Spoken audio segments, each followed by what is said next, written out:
ഭാരത് ജോഡോ ന്യായ് യാത്ര ബംഗാളിൽ.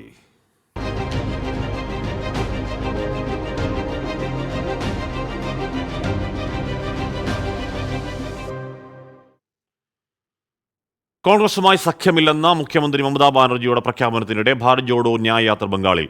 കുച്ച്ബിഹാറിൽ രാഹുലിന് വലിയ വരവേൽപ്പ് കിട്ടി.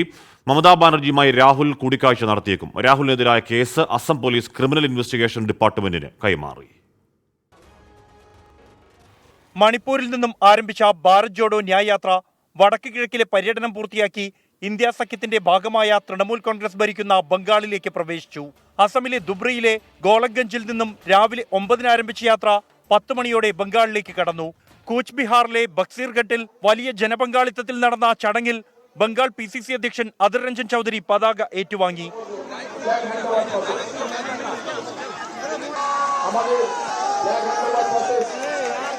ബംഗാളിൽ തൃണമൂൽ കോൺഗ്രസ്, CPIM എന്നീ പാർട്ടികളെ യാത്രയ്ക്ക് ക്ഷണിച്ചിട്ടുണ്ടെങ്കിലും തൃണമൂൽ പങ്കെടുക്കാനിടയില്ല. അടുത്ത 2 ദിവസം യാത്രയ്ക്ക് അവധിയാണ്. ആ സമയം മമതയുമായി രാഹുൽ ഗാന്ധി അടക്കമുള്ള നേതാക്കൾ ചർച്ച നടത്താൻ നീക്കങ്ങൾ ആരംഭിച്ചു.